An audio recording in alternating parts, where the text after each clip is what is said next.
माँ, अब क्या बताऊँ मैं। 25,000 तो बस किराया देता हूँ, बच्चों के स्कूल का, बस का खर्चा और घर का सब कुछ करने के बाद हाथ में कुछ बचता ही नहीं। फिर भी अपनी गृहस्थी चला रहा हूँ। कभी आपसे सहारा नहीं मांगा है, पर आप हो कि अपनी परेशानी बताकर मुझे और परेशान कर देती हो। राजेश अपनी माँ आशा जी से कहता है। आशा जी बोली, बेटा, मैंने तो तुझसे कई बार कहा कि तुम अपना ट्रांसफ़र अपने शहर करवा लो। अपनों का साथ मिलेगा, कम से कम किराए का पैसा तो तुम्हारा बच जाएगा, कुछ तो बोझ कम होगा। तुम हमारी इकलौती औलाद हो। अब सुख तुमसे बांटती हूँ तो दुख बांटने किसके पास जाऊंगी।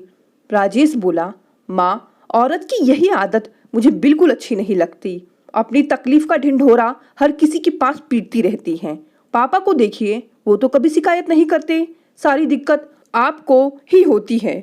अगर मैं उस शहर में आऊँगा तो बस किराया बचेगा, पर मेरी जिम्मेदारी बहुत बढ़ जाएगी, जो मैं उठाना नहीं चाहता। कुछ महीने बाद राजेश के मकान मालिक ने कहा, राजेश बाबू, महंगाई बहुत बढ़ रही है, तो इस घर का किराया भी अब बढ़ जाएगा और बिजली का मीटर भी मैं अलग लगवा दूंगा। अब इतनी बड़ी सोसाइटी में 25,000 में घर कहाँ मिलता है। कम से कम 30,000 का महीना होगा और हर साल किराया 10% बढ़ जाएगा। अगर आपको जमता है तो ठीक है, वरना आप कहीं और देख लीजिए। राजेश को बहुत बड़ा झटका लगा। मकान मालिक के जाने के बाद राजेश और उसकी पत्नी अनीता दोनों बात विचार कर रहे थे। अनीता बोली, कई सालों से आपके माता पिता हमें अपने शहर में आने के लिए आग्रह कर रहे हैं। क्यों ना आप ट्रांसफर वहां करवा ले, हमारे पैसे भी बच जाएंगे। राजेश बोला, तुम पैसों की बात करती हो, क्या तुम उन लोगों के साथ रह पाओगी? उनकी जिम्मेदारी भी तो लेनी पड़ेगी। अनीता बोली, उसकी चिंता आप मत कीजिए, उसका जुगाड़ मैं कर दूंगी। आप ये सोचिए, मकान का किराया बचेगा, बिजली का बिल और राशन पानी, इन सब का खर्च हमें नहीं देना पड़ेगा। आपके पिताजी को अच्छा खासा पेंशन मिलता है, तो क्या वो अपने बेटे से महीने का खर्च मांगेंगे? एक बार हिसाब लगा कर देखिए, हम फायदे में रहेंगे। बहुत सोच विचार करने के बाद राजेश को ये फायदे का सौदा लगा। कुछ रोज बाद उसने माँ को फोन किया और बोला, माँ, आप बार बार कहती है ना अपने शहर लौट जाओ, कहीं हमारे आने से आपको दिक्कत ना हो जाए। माँ बोली, नहीं नहीं बेटा, जहाँ तुम्हें तुम्हारी तरक्की दिखे तुम वही रहो, मैं तो बस तुम्हारी परेशानी देखकर बोलती हूँ। इधर अनीता ने राजेश को इशारा किया। राजेश बोला, नहीं माँ, मेरी तरक्की का क्या है, आपसे बढ़कर तरक्की नहीं है। अनीता भी बोल रही थी कि इस शहर में कुछ अपना नहीं लगता, तो मैं सोच रहा हूँ अपना ट्रांसफर दिल्ली करवा लेता हूँ। आशा जी बोली, तुम्हारा घर है, जब भी चाहे आ जाओ। अनीता को लगा कि उसकी योजना सफल रही। 2 महीने के भीतर राजेश ने ट्रांसफर करवाया और अपने शहर दिल्ली लौट आया। माता पिता बहुत खुश थे, क्योंकि जो बेटा साल में एक बार मिलने आता था, अब वो उनके साथ रहेगा। आशा जी ने बड़ा वाला कमरा साफ करवा कर बेटे बहू को दे दिया। धीरे धीरे राजेश का परिवार वहां बस गया। करीब 1 महीने बाद अनीता आशा जी से बोली, मम्मी जी, बबलू को स्कूल बस लगाने की क्या जरूरत है? पापा जी तो घर में ही बैठे रहते हैं, वो भी तो इसे स्कूल छोड़ना और लाने का काम कर सकते हैं, हमारा कुछ पैसा ही बच जाएगा। आशा जी बोली, नहीं नहीं बहू, वो सुबह मॉर्निंग वॉक के लिए जाते हैं, इतना ही बहुत है। उन्हें धूप में इधर उधर मैंने कभी जाने नहीं दिया, क्योंकि उनकी तबीयत ठीक नहीं रहती। ऊपर से बच्चे की जिम्मेदारी वो संभाल नहीं पाएंगे। जहाँ तक बात पैसों की है, यहाँ तो तुम्हारा उतना पैसा खर्च भी नहीं होगा, फिर क्या दिक्कत है? इतना कहकर आशा जी चली गई। धीरे धीरे समय गुजरता गया। अनीता अपने पैसे बचाने की योजना आए दिन करती रहती थी। अगले महीने राशन वाला राशन लेकर आया और लंबा चौड़ा बिल अनीता को दिया। वो बोली, मुझे क्यों दे रहे हो ये बिल? मम्मी जी को दे देना, राशन तो वही मंगाती है। जब राशन वाले ने इतना बड़ा बिल आशा जी को दिया, आशा जी हैरान हो गई। भैया, सुबह सुबह मजाक कर रहे हो? हम कोई नौकरी वाले तो नहीं हैं, पेंशन पर जीते हैं, ये इतना बड़ा बिल मुझे दे रहे हो? राशन वाले ने कहा, चाची, ये बिल आपके घर का ही है। पहले 1000 रुपए में सब सामान आ जाता था, पर अब बहुत सामान दुकान से मंगवाया जाता है। 1 महीने तो भैया ने दिया था, फिर बाबूजी ने दिया, इस बार भाभी ने आपको देने के लिए कहा। बिल देकर वो चला गया। आशा जी ने जब सारी सामग्री का लिस्ट देखा वो हैरान रह गई। वो जाकर अनीता से बोली, बहू तुम तो जानती हो हमारी कोई कमाई नहीं है, बस पेंशन पर ही घर चलता है। इसमें जो सामान है वो तो हम इस्तेमाल भी करते नहीं हैं।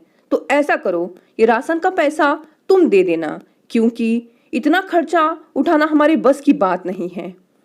अनीता बोली, मम्मी जी आप भी हद करती हैं। एक तो आप हमें अपने पास रहने के लिए बुलाती हैं कि हम आपकी जिम्मेदारी उठाएं, तो आप कुछ खर्च नहीं उठा सकती। आखिर पापा जी के पैसे को बचाकर आप क्या करेंगी? हमारे ऊपर तो अभी कितनी जिम्मेदारी है। आप लोगों का क्या है, बस खाना और रहना। तभी आशा जी के पति किशोर जी, जो अक्सर बीमार रहते थे, कमरे से निकल कर आए और बोले, आशा हमारे घर में पैसों के लिए कभी कोई बहस नहीं हुई, फिर आज क्यों? आशा जी बोली, आप क्यों कमरे से बाहर आ गए? जाइए आप आराम करिए, मैं देख लूंगी। तभी घर में राजेश आया और बोला, क्या बात है, शोर क्यों हो रहा है? अनीता ने अपनी बात को बढ़ा चढ़ाकर राजेश के सामने रखा। राजेश बोला, माँ पापा के पैसों पर क्या हमारा कोई अधिकार नहीं? एक तो हम यहाँ आकर रहे, आपको सहारा दे रहे हैं, और राशन का पैसा आप दे या अनीता दे, बात तो एक ही है। आशा जी बोली, सही कह रहे हो बेटा, पैसे मैं दूं या बहू, बात तो एक ही है, क्योंकि हमारी ज़रूरत का इसमें कोई सामान नहीं है। और जहाँ तक पैसे बचाने की बात है, मुझे पैसे तुम्हारे पापा की बीमारियों के लिए बचाना है, ताकि मुझे हमारी दवाइयों के लिए तुम्हारे पास हाथ ना फैलाना पड़े। राजेश बोला, माँ अभी मुश्किल से 6 महीने ही बीते हैं हमें यहाँ आए, पर आपने अपना रंग दिखाना शुरू कर दिया। क्या इसीलिए आप हमें यहाँ रहने के लिए बुला रही थी कि हम आपको सहारा दें और आप हमारी बेइज्जती करें? आशा जी बोली, गलत फहमी में मत रहो बेटा। बेटा किसी को बेटे बहू का सहारा नहीं, बल्कि माँ बाप को उनका साथ चाहिए होता है। जीने के लायक पैसे तो हमें सरकार से मिल जाता है, हाँ बस अपनों का साथ चाहिए। तुम हमारा सहारा बनने नहीं, बल्कि हमें अपनी वैसाखी बनाने आए हो। इतना तो मैं समझती हूँ। ये बाल धूप में सफ़ेद नहीं किए हैं, पर मुझे लगा तुम खुद ब खुद समझ जाओगे। अनीता गुस्से में बोली, आप कहना क्या चाहती हैं? क्या हमें वहाँ कोई दिक्कत हो रही थी? अरे हम तो आपको सहारा देने आए थे, पर हमें क्या मालूम था कि आपकी सोच हमारे लिए ऐसी होगी। आशा जी बोली, बहू मैं बार बार कह रही हूँ, मुझे तुम्हारा सहारा नहीं, बस साथ चाहिए। अगर मैं सारे पैसे तुम लोगों पर खर्च कर दूंगी तो अपनी ज़रूरत के लिए तुम लोगों के आगे मुझे हाथ फैलाना होगा, जो ना तुम्हें अच्छा लगेगा ना मुझे अच्छा लगेगा।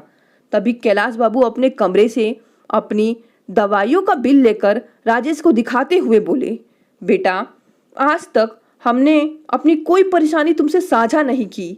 देखो हर महीने हजारों का खर्च मेरी दवाइयों पर चलता है। तुम्हें तो मालूम भी नहीं होगा कि तुम्हारी माँ ने अपनी सेविंग और कितने जेवर गिरवी रख लिए।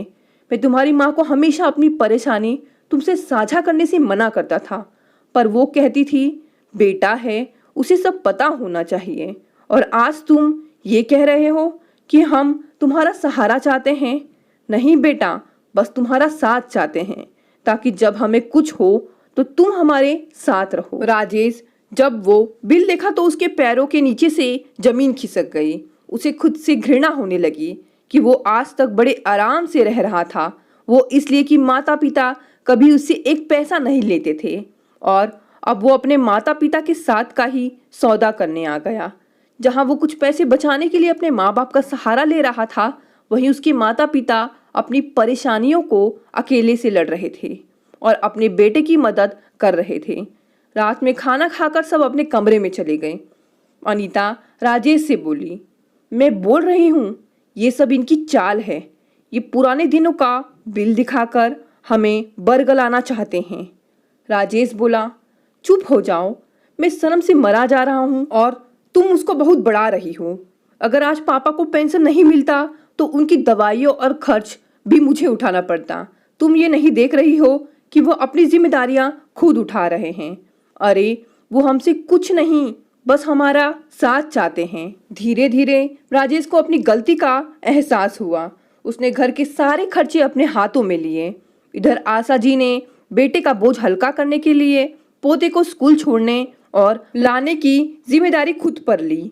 अनीता को भी एहसास हो चुका था कि कल को अगर उसकी सास की जगह वो हुई तो उसे कैसा महसूस होगा। यही सोचकर उसने अपना व्यवहार बदला और घर के कामों में सहयोग दिया।